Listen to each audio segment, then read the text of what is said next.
Muli, nitong mga nakalipas na araw ay opisyal na nagbigay ng pahayag yung Vatican sa kanilang paniniwala at gayon din sa kanilang pagtuturo patungkol kay Maria. Ito ay mula sa dokumentong Mater Populi Fidelis. At mula dito, binibigyan nila ng linaw na si Jesus at hindi si Maria yung tagapagligtas. Kaya't itinatanggi nila na gamitin kay Maria ang parehong katawagan na co-redemptrix at gayon din co-mediatrix. Bagamat mabuti yung layunin ng pinakabagong dokumento ng Simbahang Katoliko kasi nais ng Santo Papa na makipagkaisa sa mga protestanteng relihiyon at gayon din nais nila na mas maging malinaw sa publiko na hindi kapantay ni Jesus si Maria bilang tagapagligtas. Subalit, marami pa silang dapat linawin para hindi ikompromiso ang biblikal na ebanghelyo. Dahil noon pa man, alam na ng Simbahang Katoliko na may kalituhan sa kanilang pagtuturo sa kaligtasan dahil sa mga popular na termino na ginagamit kay Maria, pero ano yung nangyari? Nanatili sila sa mensahe na tinatawag nilang ebanghelyo din pero hindi biblikal. Ang kanilang mensahe ay hindi biblikal na biyaya ng Diyos. Hindi pananampalataya lamang ang kanilang mensahe para sa kaligtasan. Gayon yung nangyari. Alam natin na hindi dapat magkamali at hindi dapat ikompromiso yung ganitong napakahalagang paksa ng Biblia. Dahil na kay Hesukristo lamang matatagpuan ang lahat ng pangailangan sa kaligtasan. At tinitiyak sa atin ng Biblia na ang kaligtasan mula kay Jesus ay hindi lamang posibilidad, kundi tunay na may kaganapan. Kaya't may pag-asa mga Kristiyano na matibay na angkla natin sa buhay na darating at gayon din sa anumang nararanasan natin sa kasalukuyan. Dahil sigurado tayo bilang mga mananampalataya sa darating na maluwalhating walang hanggan. Itutuloy natin yung ating pag-aaral sa Kabanata 6 ng Hebreo. At tayo ngayon ay nasa talata 13 hanggang talata 20. Kaya buksan po natin yung ating mga Biblia sa Bagong Tipan. Muli, ito ay sa Hebreo, Kabanata 6, talata 13 hanggang talata 20. Binasa na sa atin yung talata kanina at babasahin ko lamang yung verse 19 hanggang verse 20, but we will study the whole verses ng ating preaching text. Verse 19, taglay natin ito bilang isang tiyak na matibay na angkla ng kaluluwa, isang pag-asa na pumapasok sa loob ng sanktuaryo sa kabila ng tabing, na do'y naunang pumasok para sa atin si Jesus, na naging pinakapunong pari magpakailanman ayon sa pagkapari ni Melkisedek. Purihin po ang Diyos sa kanyang salita. Matapos po yung ibinigay na babala ng manunulat laban sa pagtakwil o laban sa pagtalikod sa pananampalataya na ating tinalakay sa nakaraang pag-aaral natin last week, natutunan natin doon na hindi lamang siya nagbigay ng mga nakakatakot na pahayag laban sa pagtalikod sa Diyos at para iyon sa mga hindi tunay ang pananampalataya. Subalit kasama nito, nagbigay din siya ng mga katiyakan laban sa banta ng pagtalikod. At iyon ay para naman sa mga tunay ang pananampalataya. Ito ay dahil yung pangako ng ganap na kaligtasan ay tinitiyak sa atin. Iingatan ng Diyos ang mga tunay na Kristiyano hanggang wakas. At ang katangian ng pag-iingat sa atin ng Diyos ay pagtatiyaga ng mga banal. Yun yung malinaw na nakita natin sa pagtitiyak ng manunulat laban sa banta ng pagtalikod para sa mga tunay na Kristiyano. Kaya't kasama sa pagbibigay niya ng assurance for true believers, na iingatan tayo ng Diyos, ay mayroong pagpapaalala sa atin, maging masigasig tayo hanggang wakas.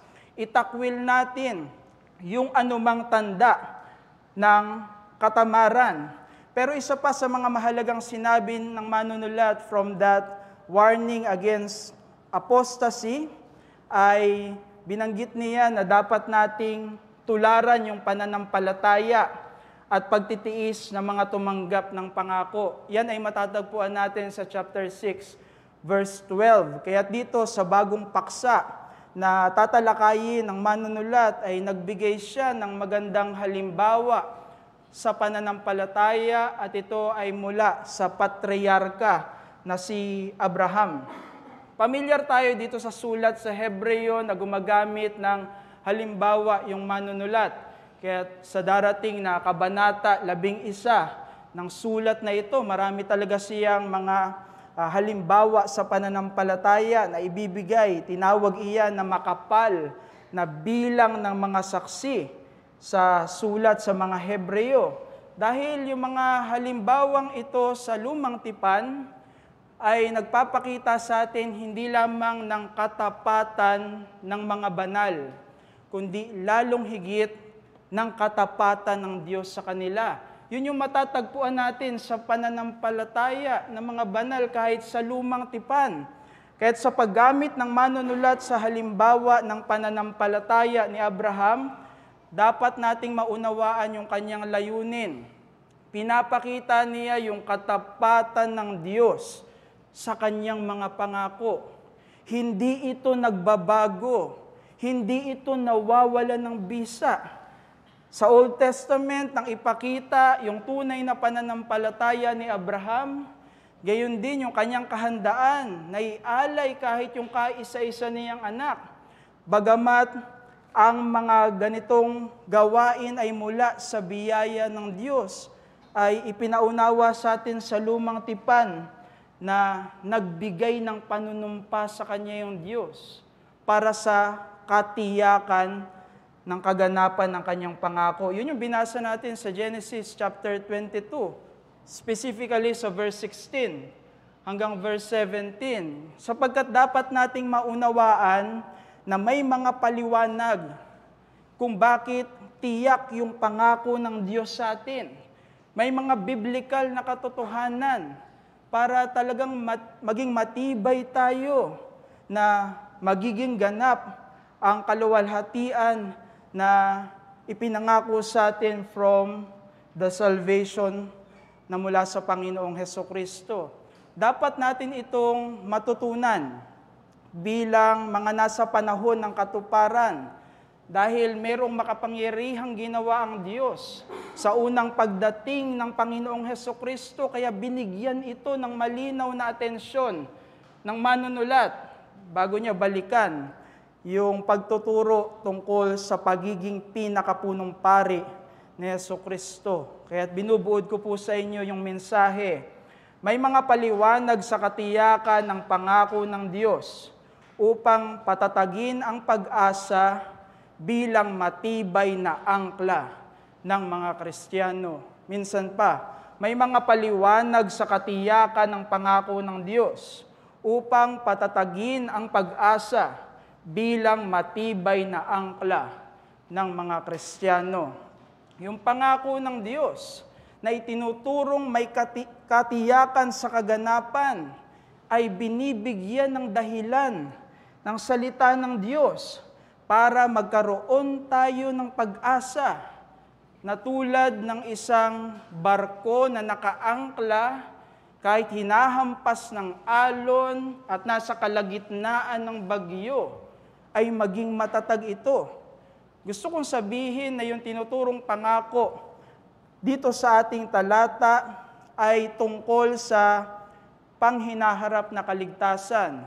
Yan yung tinatawag na pagpapala ng huling panahon sa bagong tipan. Mahalaga nating maintindihan yan sapagkat laganap sa ating panahon yung maling ideya, yung mga maling pagtuturo kaugnay sa pangako ng Diyos na ginagawang sentro yung mithiin lamang ng tao, yung mga temporal na pagpapala na kanilang makakamit. At yun yung mga mensahe na laganap sa ating panahon. Subalit kung ganito yung pangako ng Diyos, makakasama dito kahit yung mga makasalanan. Kung para sa mga temporal na pangangailangan, temporal lamang na layunin yung pangako ng Diyos, at ito ay binibigyan ng katiyakan, kasama diyan ng mga makasalanan. Kaya't maging babala sa atin yung mga pagtuturo sa pangako ng Diyos na nakasentro lamang sa mga temporal na pangako. Gusto kong ipaalala sa atin, hindi ipinangako ng Diyos sa mga mananampalataya ang kasaganahan. Hindi yan pinangako sa mga mananampalataya ng bagong tipan. Ang ipinangako sa atin ng Diyos, kasapatan sa lahat ng ating pangangailangan. Alalahanin natin yung sinabi ni Apostol Pablo sa 2 Corinthians chapter 9 verse 8, isang talata tungkol sa pagbibigay. At ano ang kanyang sinabi? Pagkakaroon ninyo ng sapat sa lahat ng bagay.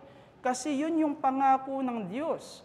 Hindi kasaganaan sa temporal na mga pagpapala, kundi kasapatan upang tugunin yung ating mga pangangailangan. Ngunit ano itong pangako na natatangi lamang para sa mga mananampalataya na binibigyan ng lubos na katiyakan ng salita ng Diyos?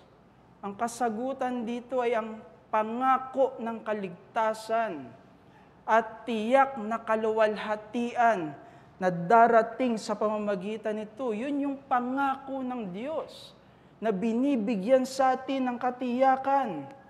Ang napakadakilang pagpapala na ito na pinangako ng Diyos ay tiyak na magre-resulta sa atin ng matiyagang pagtitiis anuman yung ating nararanasan. Kahit tayo ngayon ay nasa banta ng super typhoon, mayroon tayong matiyagang pagtitiis sa ating buhay pananampalataya. Sapagkat hindi lamang sa panahon ng pangako, naghintay sila ng pagtitiis, kundi lalong higit dapat nating maunawaan na bilang mga mananampalataya sa bagong tipan ay dapat maging lubos tayo sa ganitong aplikasyon dahil mas malinaw sa atin yung revelasyon para patatagin tayo sa pag-asa ng lubos nating kaluwalhatian na darating. Kaya tingnan natin yung mga paliwanag ng manunulat. Bakit maaasahan yung pangako ng Diyos sa mga mananampalataya? Meron siyang dalawang argumento. Ang una ay katangian ng pangako at maganda tingnan din natin yung kabilang sa pangako ng Diyos. Tingnan natin yung katangian ng pangako ng Diyos. Kasi may ganitong katotohanan, yung ipinahayag ng Diyos na pangako sa lumang tipan, tinitiyak ang katuparan ng mga pangako from the Old Testament at ang katiyakan na ito ng katuparan ng pangako ay patuloy na malinaw na pinapahayag kahit sa mga mananampalataya ng bagong tipan. Sa verse 13 hanggang verse 16, narito yung mga detalye ng panunumpa mismo ng Diyos sa tiyak na katuparan ng kanyang pangako, tulad ng ipinahayag niya kay Abraham, nanumpa sa kanyang sarili. Yan yung ating mababasa. Kasi kaya ito ginawa ng Diyos ay wala nang mas higit sa Kanya. Kaya sa sarili ng Diyos, siya nanumpa. At ang dahilan nito ay pinaliwanag sa atin sa verse 16. Mula sa paghahambing sa ginagawa ng tao. Dahil para patibayin yung pangako, ay nagbibigay ng mas dakilang tagapagpatunay. Ginagawa iyon ng mga tao sa kanilang panahon. Kaya tiyak yung panunumpa at iyon yung ilustrasyon na ginamit ng Diyos kung bakit inabot niya tayo sa ating mga kahinaan na mag-alinlangan. Siya ay nanumpa sa kanyang pangako kaya walang usapin sa katuparan nito. Ang pangako ng Diyos ay napakatibay, may napakatibay na katangian. Dahil sentro siya ng mga pangako na ito bilang higit na dakila sa lahat. Napakatibay ng mga pangako ng Diyos. Dahil sentro siya nito. Ganito ang mauunawaan natin mula sa pangyayari kay Abraham sa lumang tipan. Bagamat siya ay nagtiis sa paghihintay at sinubok sa punto na ialay yung kanyang anak na si Isaac, subalit napatunayan ang katuparan ng pangako ng Diyos. Dahil yung tipan ng Diyos kay Abraham ay dahilan. Kaya dumami ang kanyang salinlahi para maging isang bansa. Yan yung nangyari. Tinanggap nila ang pisikal na lupain ng Israel. Yan ay naganap. At dumating sa kanilang lahi ang binhi ni Abraham na si Jesucristo na magpapala sa lahat ng mga bansa. Natupad yung tipan ng Diyos kay Abraham. Ito ang nangyari dahil hindi lamang ipinahayag ng Diyos ang kanyang mga pagpapala sa patriarkang ito, kundi nanumpa siya para sa tiyak na kaganapan ng kanyang pangako. Bagamat di na ito kailangang gawin ng Diyos dahil tapat ang kanyang salita, pero ipinakita sa Biblia yung pagbibigay ng panunumpa ng Diyos para maunawaan natin yung pagiging matibay ng katiyakan ng kanyang mga pangako. Yun yung dapat nating ma-realize. Hindi lamang may revelasyon ng Diyos sa kanyang sarili, mga katangian ng Diyos na magpapaunawa sa atin na mangyayari yung kanyang pangako katulad ng kanyang pagiging walang hanggan, kaya hindi nagbabago ang kanyang mga pangako. May mga ganong revelasyon sa Biblia, pero hindi lamang ipinahayag ng Diyos yung kanyang sarili, kung bakit sure yung kanyang promises sa salvation. Meron din siyang mga ginawa, katulad ng panunumpa. Sa lumang tipan, nang isumpa ng Diyos ang hindi pagpasok sa lupang pangako ng unang henerasyon ng bayan ng Israel, nangyari ito. Kaya ginamit ng manunulat ng Hebreo yung halimbawa na iyon ng bayan ng Israel dito sa kanyang sulat. Pinag-aralan natin ito. Pero para naman sa panunumpa ng Diyos, sa pagpapala, meron siyang ginawa kay Jesucristo. Nanumpa siya para itatag si Jesus bilang pinakapunong pari ng mga mananampalataya. Kaya muli, palagian iyang ginagamit sa sulat sa mga Hebreo. Tinalakay natin ito sa Kabanata 5. At muli itong gagamitin sa darating na Kabanata 7. Yan yung katotohanan. Subalit gayon din may paghahambing na ibinigay yung manunulat sa ginagawa ng tao upang ihayag at maunawaan natin yung higit na katiyakan ng kaganapan ng pangako ng Diyos. This is an argument from lesser to greater. Kung totoo ito sa mga taong may limitasyon, lalong higit tiyak ang pangako ng makapangyarihang Diyos. Pamilyar sa kanilang panahon sa mga orihinal na mambabasa yung panunumpa. Ginagawa nila ito sa Diyos. Ginagawa nila ito sa emperador at gayon din sa isang hari. Sila'y nanunumpa sa pangalan ng mga ito para ilantad nila yung kanilang sarili sa kaparusahan kung hindi nila tutuparin yung kanilang sinabi. Pamilyar yung ganitong gawain. Sa orihinal na mambabasa, mayroong nasa mas higit na kapangyarihan upang yung taong nanumpa ay magkaroon ng pananagutan na tuparin yung kanyang pangako. Dapat niya itong gawin dahil sa isang may mas mataas na posisyon na saksi ng kanyang panunumpa.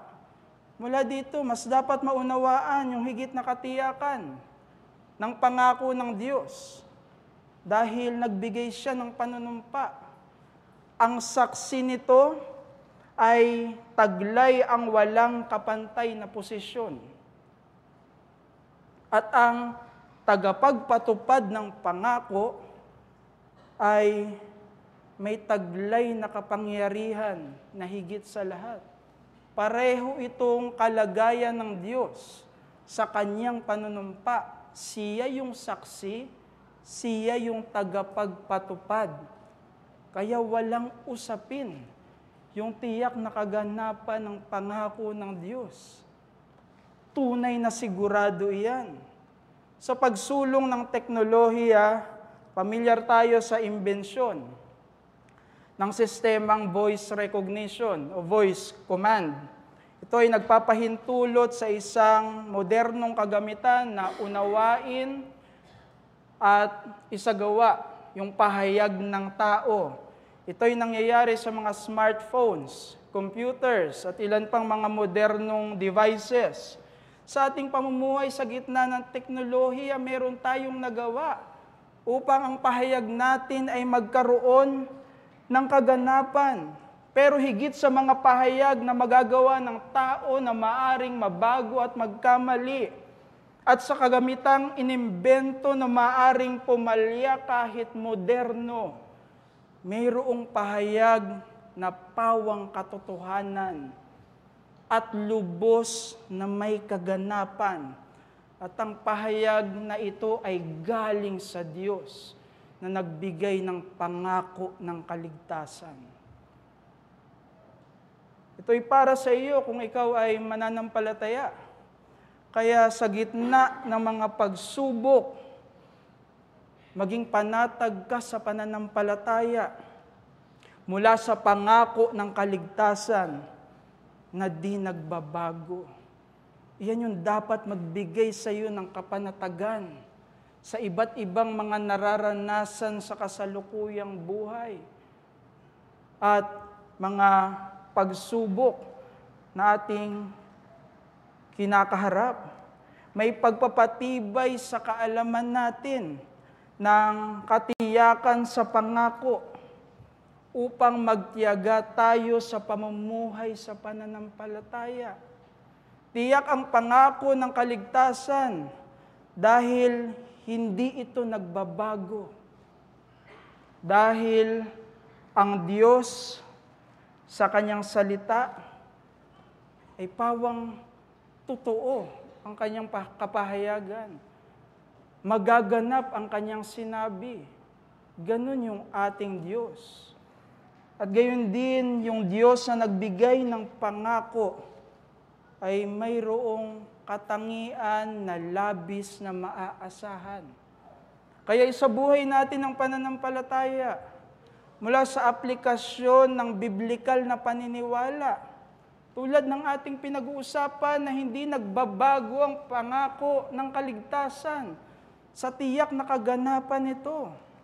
Ito yung maging laman ng ating mga isipan. Kahit ngayon na mararanasan natin yung banta ng bagyo. Dahil marahil naririto tayo sa ating kalagitnaan sa pagsamba, may mga alalahanin tayo na nagdudulot sa atin ng panghihina ng pananampalataya.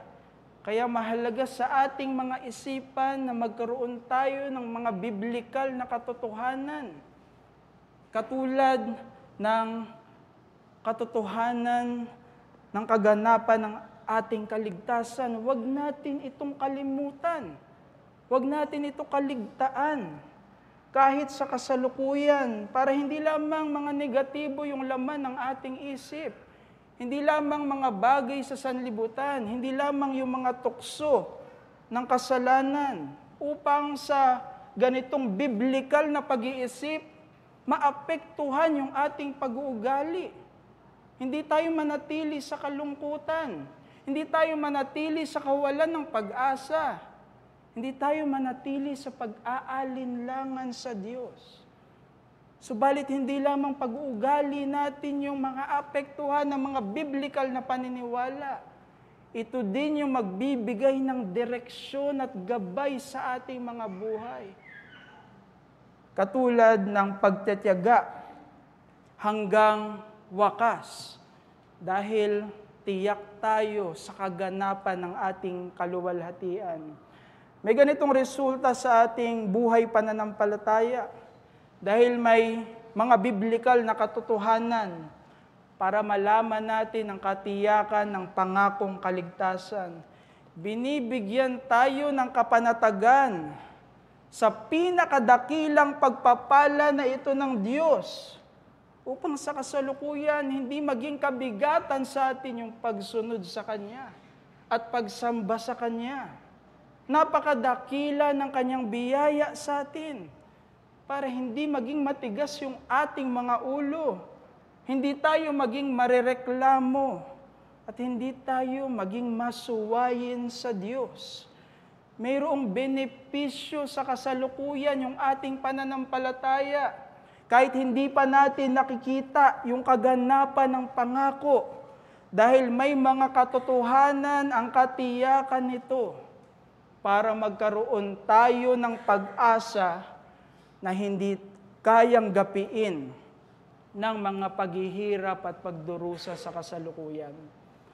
Isa sa mga kilalang pangyayari kaugnay sa madilim na yugto ng ikalawang digmaang pandaigdig ay ang pahayag na I shall return ni General Douglas MacArthur.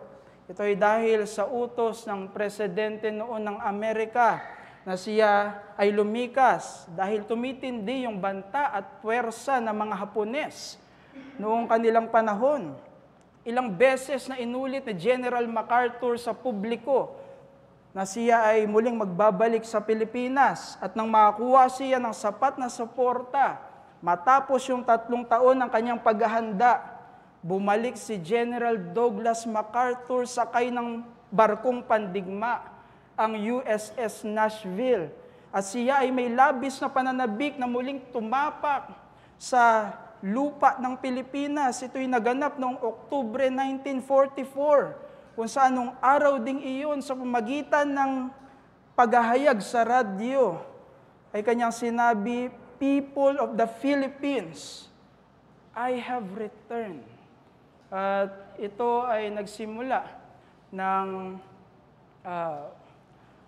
maraming pagkatalo ng mga Hapones hanggang sa tuluyan nilang pagsuko noong ikalawang digmaang pandaigdig. May mga makasaysayang pangyayari na nagpapatunay sa atin na yung mga taong may limitasyon, yung mga taong may hangganan, ay kayang tumupad sa kanilang sinabi. Gaano ang katiyakan kung ang pahayag ay mula sa Diyos na makapangyarihan sa lahat at nanumpa ng siguradong kaganapan nito. Iyan yung katangian ng pangako. Subalit hindi lamang iyon, may kabilang sa pangako ng Diyos. At ebidensya ito muli na maaasahan ang mga pangako ng Diyos. Dahil hindi lamang matatapos kay Abraham ang pangako sa kanya ng Diyos. Kasama dito yung mga mananampalataya ng bagong tipan sa verse 17 hanggang verse 18. Nariyan yung mga salita, tagapagmana ng pangako, higit na katiyakang panghawakan ang pag-asang nakalagay sa harapan natin. Dahil yung panunumpa ng Diyos ay patuloy na binibigyan ng katiyakan ang pangako sa mga kabilang sa panahon ng katuparan ang mga mananampalataya ng bagong tipan. Kaya kung si Abraham sa lumang tipan ay naghintay ng may pagtitiis, ay ganito din yung maging uri ng ating buhay sa kasalukuyan. Ano man ang ating nararanasan, gano man kabigat yung ating mga pagsubok, meron tayong pagtitiis dahil tiyak ang pangako ng mga kaganapan na sinabi ng Diyos. Binanggit sa atin sa verse 19 to 20 kung bakit lalong higit tayong maging tapat kaysa sa mga banal ng lumang tipan. Kasi may mga pribilehiyo ang Kristiyano ngayon na nagbibigay ng mas higit na malinaw na katiyakan ng kaganapan ng pangako ng Diyos. Ang tiyak na kaganapan ng kaligtasan ay may mas malinaw na garantiya sa panahon ng katuparan para sa mga Kristiyano na tagapagmana ng pangako. Yan yung dapat nating maunawaan ng malinaw. May mga patuloy na kabilang sa pangako ng Diyos kay Abraham.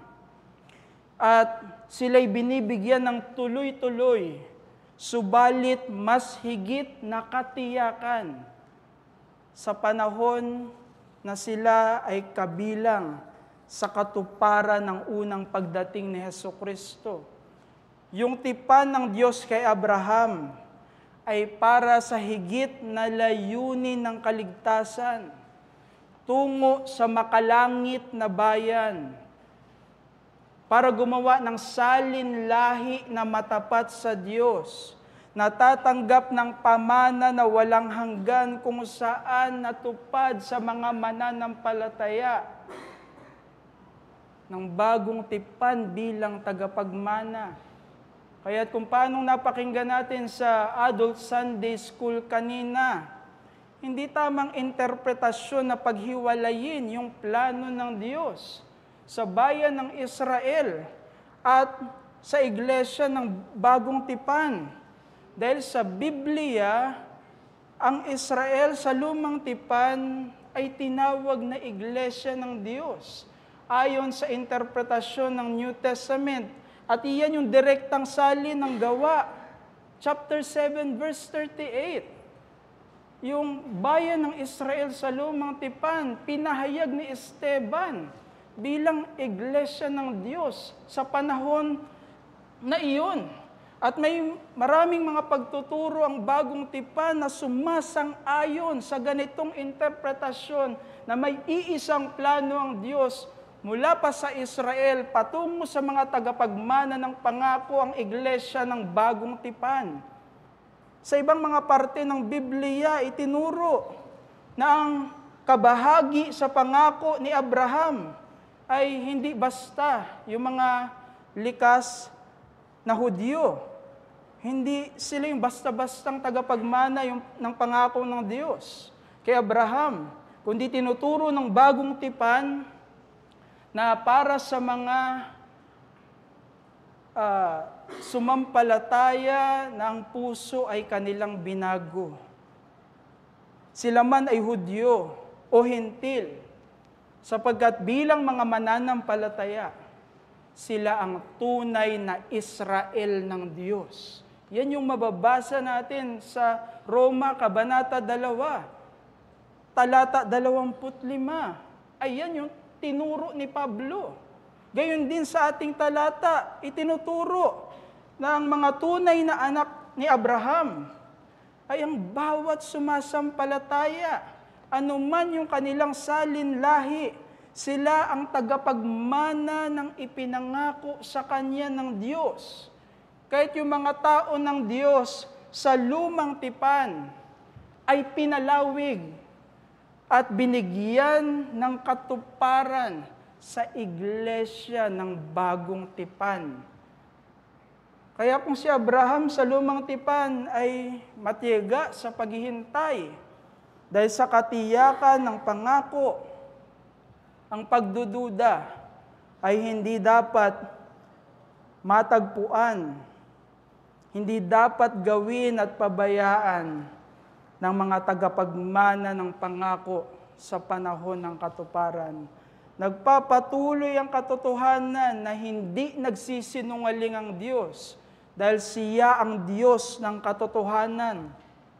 At nagpapatuloy ang katotohanan na hindi mamamatay yung Diyos bilang sumumpa ng tiyak na katuparan nito dahil siya ang Diyos na buhay, buhay magpakailanman.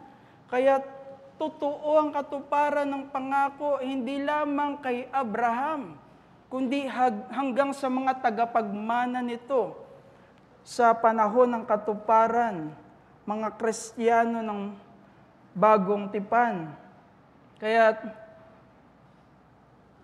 sa katotohanan iyan, huwag nating pagdudahan yung darating nating kaluwalhatian dahil sa kaligtasan. Pero hindi lamang iyon yung ginawa ng manunulat sa ating talata. Mahalaga din nating makita na yung panunumpa ng Diyos, hindi lamang ginawa kay Abraham.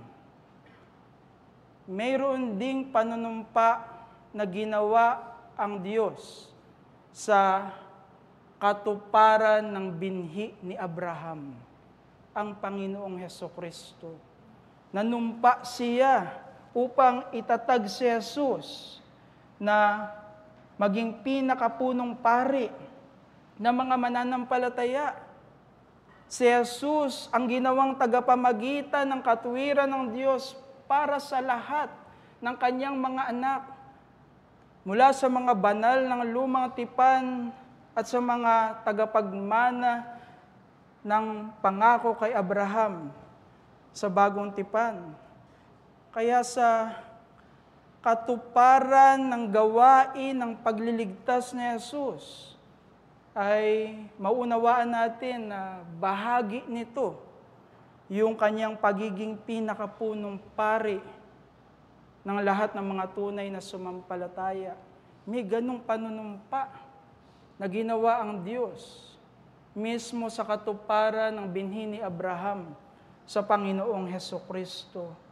May mga katuparan sa unang pagdating ni Jesus upang bigyan ng higit na linaw ang katiyakan ng ating pag-asa, nang sa gayon maging tulad tayo ng isang barko na matatag sa gitna ng mga hampas ng alon ng dagat at kahit sa gitna ng bagyo dahil meron siyang angkla.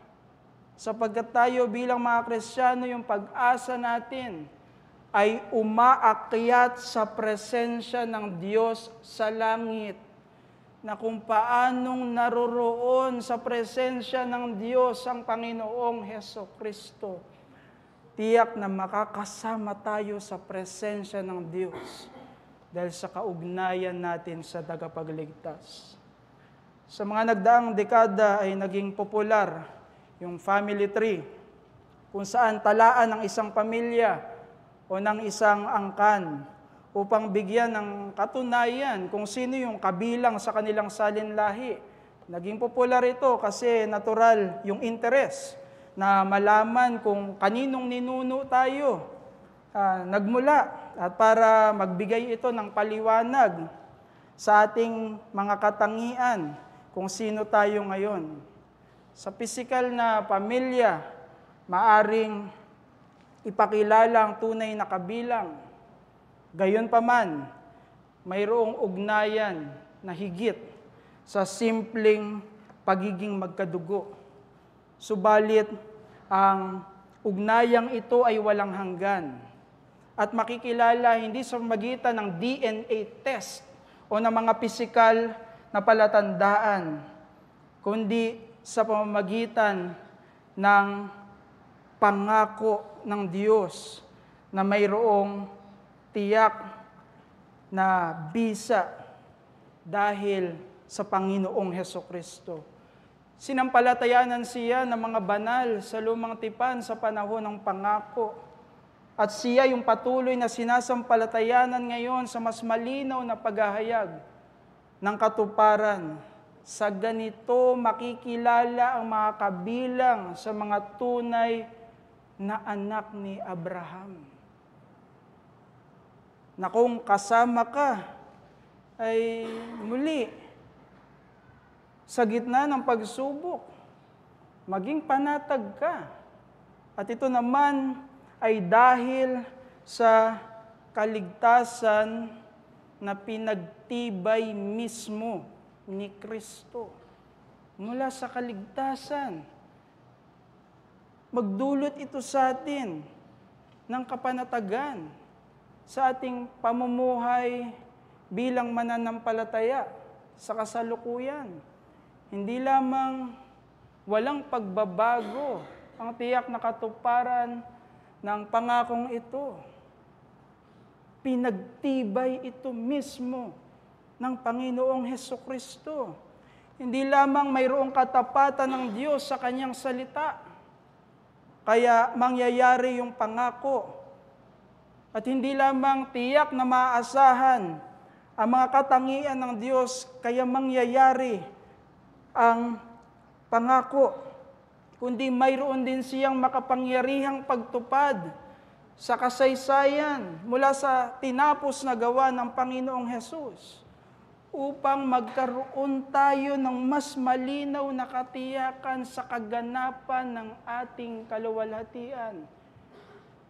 Dapat mas maging higit tayo kay Abraham sa katapatan at paghihintay dahil sa mas dakilang pribilehiyo at revelasyon natin sa bagong tipan kay Hesukristo.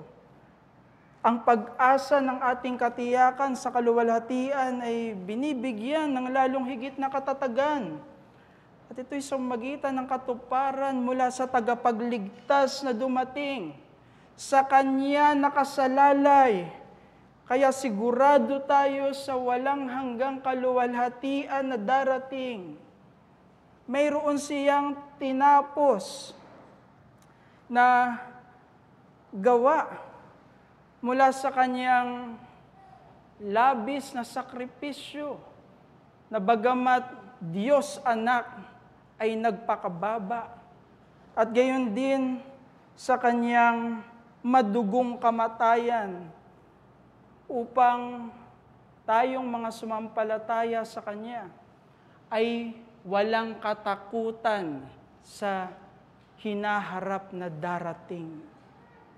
Hindi tayo mailalayo sa tiyak na walang hanggan ng ating mga natitirang kasalanan. Kahit pa may mga oposisyon at hadlang sa kasalukuyan, gaano man sila makapangyarihan, hindi tayo malalayo sa ganap na kaligtasan dahil pinagtibay ito mismo ni Hesukristo. Kaya alalahanin mo na kung hindi nahadlangan yung Diyos sa katuparan ng Kanyang ginawa from the first coming of the Lord Jesus Christ, ay maunawaan natin na patuloy siya na hindi mahadlangan sa mga kaganapan na Kanyang tatapusin sa ikalawang pagbabalik ni Jesus bilang hukom ng langit at ng lupa. Upang mula sa kapanatagan natin, sa kaluwalhatiang darating, ay iangkop natin ngayon yung ating mga buhay bilang mga mamamayan ng darating na bagong langit at bagong lupa. Iyon yung dapat gawin sa atin ng katiyakan natin sa walang hanggan. Hindi tayo mga taga-sanlibutan. Kaya huwag tayong magulat na wala dito yung ating kasiyahan. Wala dito yung ating kapahingahan. Sa halip tayo ay mga manlalakbay lamang dito. Dapat natin itong maunawaan para maging handa tayo laban sa mga pagsubok at magsikap tayo na maging mga tapat sa ating mga tungkulin. Kasi mayroong tahanan sa walang hanggan, sa piling ng Diyos, na dapat natin maging kagalakan ngayon. At kung paanong sasambahin natin siya sa walang hanggan, sa mataas na pagpupuri ng lahat ng Kanyang mga iniligtas. Ngayon, sa ating mga salita at sa ating mga gawa, tiyakin natin na siya lamang ang binibigyan natin ng kaluwalhatian. Mayroon tayong matibay na pag-asa sa kaluwalhatian. At iyan ay dahil sa Panginoong Hesukristo, kaya huwag kang mag-alinlangan. At kahit marami ang mga pagtitiis, maging matatag tayo na magpatuloy hanggang wakas. Tandaan mo ito, kapatid. Ang kilalang Kristiyano na si Corrie ten Boom Sa kabila ng mga matitindi niyang naranasan sa buhay pananampalataya, pinatay sa kanyang harapan yung mga miyembro ng kanyang pamilya. Kinulong siya sa maraming mga concentration camps sa panahon ni Adolf Hitler. Kasama niya yung isa niyang kapatid, subalit namatay ito. Pero sa kabila ng mga napakasakit na mga pagsubok sa buhay, naging matatag siya sa pananampalataya. Ito ay dahil sa mga dakilang katotohanan ng kaligtasan. May kapanatagan mula dito. At mula dito sa ating pinag-uusapan, kasama yung katiyakan ng walang hanggan sa naging kaaliwan ni Corrie ten Boom, despite of her experience. At hayaan yung bigyan ko ng sitas ito mula sa bahagi ng sinulat ni Corrie ten Boom sa Hiding Place. Ito ang kanyang sinulat. Kapag kinuha ni Jesus ang iyong kamay, pananatilihin ka niya ng mahigpit. Kapag pinanatili ka niyang mahigpit, gagabayan ka niya sa iyong buong buhay. Kapag ginabayan ka niya sa iyong buong buhay, ligtas ka niyang ihahatid sa kanyang piling magpakailanman. Ito yung ating tagapagligtas. Malinaw na halimbawa nito si Corrie ten Boom. Dahil tapat na maiingatan ng mga tagapagmana ng pangako. Dahil sigurado para sa kanila ang maluwalhating walang hanggan. Kaya may katangian ang pangako at may mga kabilang sa pangako ng Diyos upang bigyan ng malinaw na dahilan ang tiyak na katuparan. Huwag mo itong kalimutan, kapatid.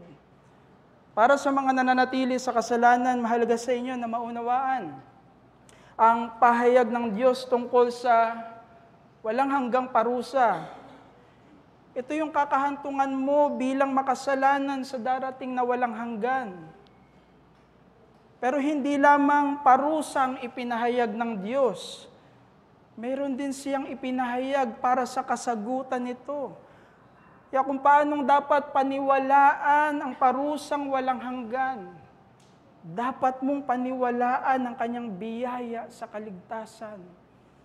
At ito'y sa pamamagitan ni Hesukristo lamang na namatay sa krus at muling nabuhay. Tumugon ka sa pagsisisi ng iyong kasalanan at pananampalataya sa Kanya bilang tagapagligtas. Dahil hindi lamang may mga bagyo na epekto ng kasalanan, kundi mayroong darating na higit na bagyo ng paghuhukom ng Diyos. At ito'y sasalanta sa lahat ng mga makasalanan. Pero hindi sasapitin ng mga tunay na sumasampalataya dahil tayo ay dadalhin ng Diyos sa Kanyang piling magpakailanman. Pagpalain tayo ng Diyos, tayo manalangin.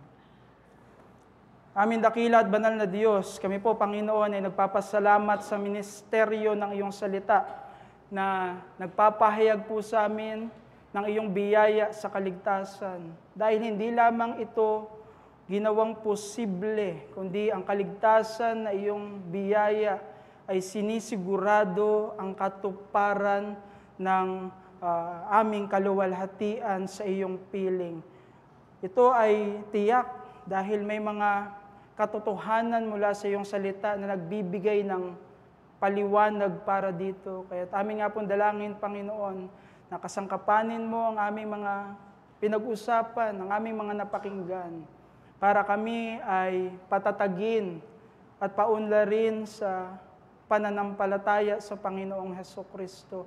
Huwag naming pag-alinlanganan ng kaluwalhati ang darating at mula sa kapanatagan sa ganito mong pangako, iangkop namin ang uri ng aming mga buhay. Kami mamuhay para sa iyong kaluwalhatian, lumaban sa mga natitirang kasalanan, at maging kagamit-gamit sa pagsulong ng iyong kaharian. Gawin mo ito sa amin bilang iyong mga anak at bilang iyong tunay na iglesia. Subalit inaalala din po namin ang aming mga kaibigan ngayon na hiwalay sa Panginoong Hesukristo. Dapat nilang paniwalaan ang parusa mong walang hanggan sa kasalanan. Ito'y dapat nilang makilala. Subalit, huwag mo rin silang hayaan na maligaw ng mga maling turo sa kaligtasan dahil dapat nilang maunawaan ang iyong tanging paraan para sagutin ang aming kaparusahang walang hanggan. At ito ay mula kay Hesukristo lamang. Kaya't kumilos ka sa kanila, Panginoon, for the conviction ng kanilang mga kasalanan at dalhin mo sila sa conversion dahil sa Panginoong Hesukristo. Sa iyo din namin, Panginoon, kinukumit ang banta ng bagyo na aming kakaharapin sa mga lilipas na oras. Ikaw, Panginoon, ang siyang magpreserba sa mga mamamayan ng aming bansa. Ipreserba mo rin, Panginoon, ang iyong mga mananampalataya. Taming dalangin, Panginoon, na sa gitna ng realidad ng mga sakuna, kinukumit po namin sa iyo na mayroon kang mabuti na gawing resulta mula dito. Hayaan mo, Panginoon, na maging paalala sa aming mga kababayan ang realidad ng parusa ng kasalanan, ang iyong darating na paghuhukom dahil may mga patikim ito mula sa mga sakuna. At kasangkapanin mo ang testimonya ng iyong iglesia sa magitan ng Ebanghelyo at ang katotohanan ng Ebanghelyo sa iba't ibang mga paraan para magligtas ka na maraming mga Pilipino sa aming bansa.